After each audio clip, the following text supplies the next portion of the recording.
Waalaikumsalam warahmatullahi wabarakatuh. Kenalkan, nama saya Miko Nabila Santoso dari kelas 12 MIPA 5. Di sini saya akan melakukan wawancara bersama kakak saya mengenai kebijakan politik dan ekonomi pada masa Orde Baru. Sebelumnya saya akan menjelaskan apa itu Orde Baru. Orde Baru adalah suatu penataan kembali kehidupan masyarakat, bangsa dan negara Indonesia berlandaskan dasar negara yaitu Pancasila dan Undang-Undang Dasar 1945.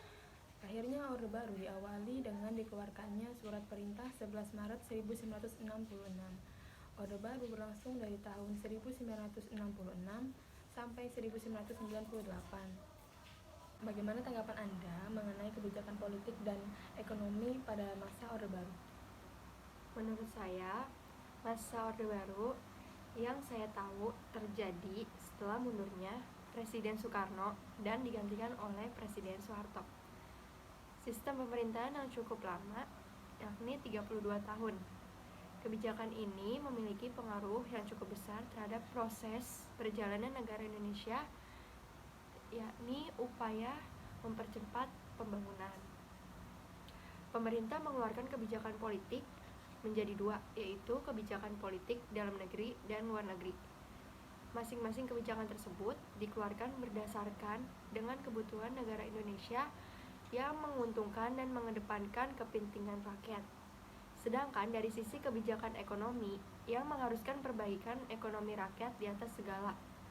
Guna mewujudkan perbaikan ini, pemerintah berusaha untuk mengatasi dampak dari hiperinflasi dan menyusun APBN. Untuk pertanyaan selanjutnya, bagaimana sih kondisi perekonomian Indonesia pada saat itu?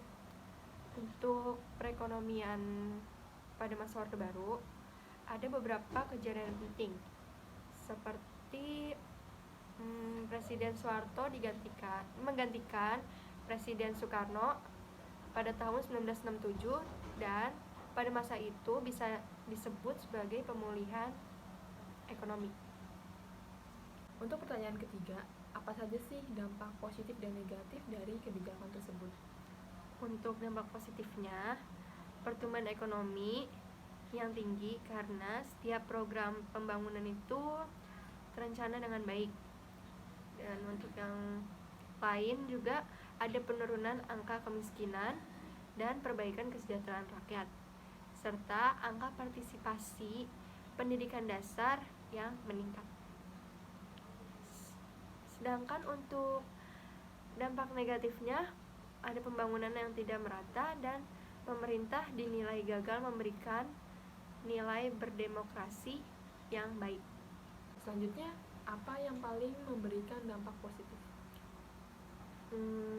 Yang pertama itu program pemerintah terencana dengan baik sehingga pertumbuhan ekonomi semakin tinggi. Lalu Indonesia dapat memenuhi kebutuhan berasnya sendiri atau yang biasa disebut dengan swasembada beras.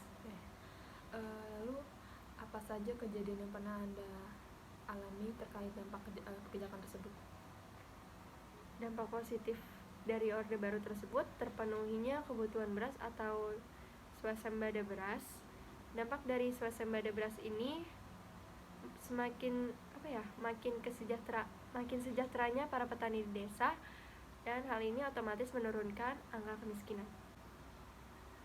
Untuk pertanyaan terakhir, apa yang Anda ketahui tentang PU4? PU4 adalah pedoman penghayatan dan pengamalan Pancasila atau Eka Prasetya Pancakarsa, sebuah panduan tentang pengamalan Pancasila dalam kehidupan bernegara semasa Orde Baru. Sekian wawancara kali ini, kurang lebihnya mohon maaf. Wassalamualaikum warahmatullahi wabarakatuh.